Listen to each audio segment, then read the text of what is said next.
Kalau yang pertama aku baca memang, tapi nggak semuanya karena memang dari awal Kak Baim udah bilang kalau sebenarnya kalau aku pribadi kita berdua baca, tapi kita memang nggak terlalu into ke threads-nya karena ini kan cuma terinspirasi, jadi kita jangan sampai merubah apapun yang ada di skrip gitu aja sih. Cuman dipastikan beberapa cerita ikonik yang ada di thread-nya akan akan keluar di muncul. filmnya gitu. Kita tuh sebenarnya udah kenal dari 2017. Waktu itu Yayas juga masih kecil. Terus makanya pas ketemu sekarang kayak Kia tapi karakternya itu umurnya sama Yayas gitu. Ya udah berarti aku bisa muda aja. Terus kayak dari kemarin ngeliat Twitter juga ternyata banyak juga yang ngomenin tentang kita kan lagi ada horor kemarin tayang-tayang. Aku juga. Terus banyak yang bertanya-tanya akan digabungin nggak, kapan? Ternyata ya memang kita bergabung di film Lembayung ini. Kalau aku memang suka sesuatu cerita yang ada kisah nyatanya sih kalau menurutku.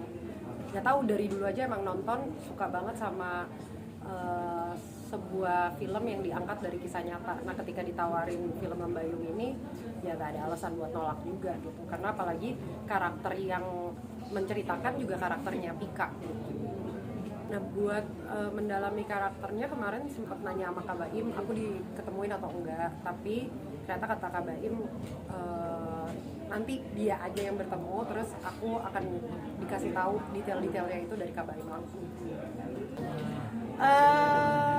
Ya itu menurutku kan sebenarnya karakter itu kan salah satu anugerah yang bisa kita dapat, pasti ada pelajaran yang bisa kita ambil dari karakternya.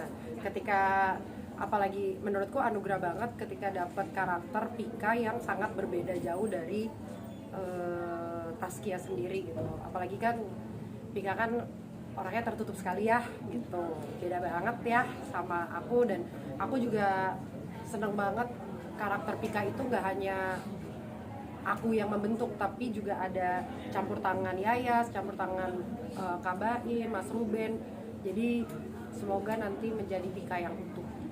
Semua karakter menurutku jangan dibikin jadi beban sih, udah kita jalanin aja. Semakin kita pikirin, semakin kita jadiin beban, itu nanti takutnya nggak datang dari hati. Sedangkan alhamdulillah juga aku dapat partner main yang jadi teman dekat itu Yayas. Aku ngerasa jadinya kayak ya udah kayak di sini kita jalanin aja ya gitu.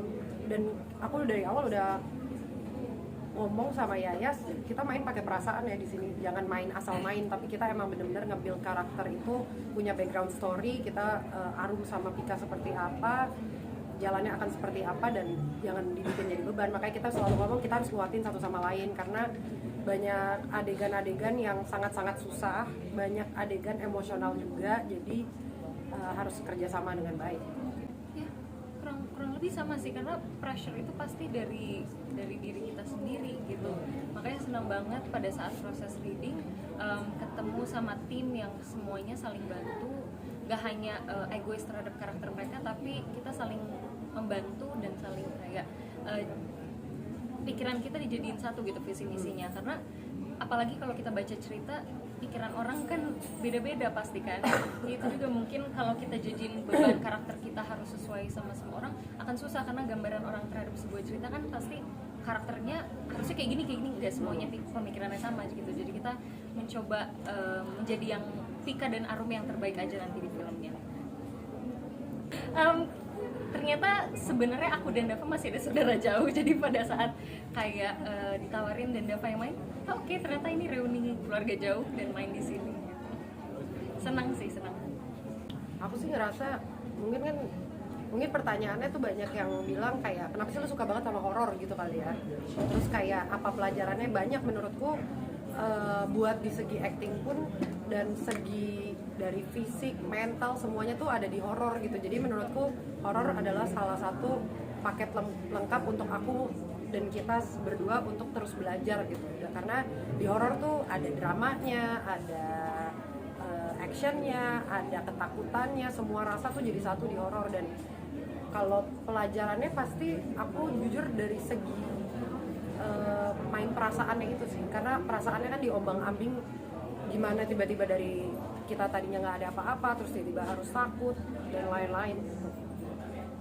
Jadi sih aku tidak pernah keluar gue, aku nggak pernah menutup kesempatan sih. Kayak misalkan ditanya, kita berdua sempat ngobrol juga kayak banyak nggak pertanyaan ke kita, nggak kapok main film horor, kenapa masih main film horor, atau nggak abis Lembayung nanti ada film horor lagi nggak atau apa ya. Pokoknya ini kita nggak menutup kemungkinan untuk apapun karena di sini juga masih belajar, nggak pengen ngebatasin diri harus di horor doang, harus di drama doang, harus di action doang gitu. Jadi masih pengen mencoba segala macam gitu, karena menurutku di umur kita yang masih segini, walaupun beda umur kita berapa sih, hampir 10 tahun ya, tapi ngerasanya kita harus tetap saling harus terus belajar sih untuk menjadi yang terbaik.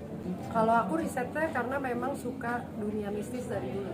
Maksudnya emang lagi make upan nontonnya YouTube horor. Terus kayak lagi beres-beres kamar YouTube horor gitu loh. Jadi terus kayak misalkan lagi ngobrol kejadian apa di lokasi syuting yang paling serem, itu tuh pasti menjadi sebuah pembicaraan yang bikin kita semua ngumpul.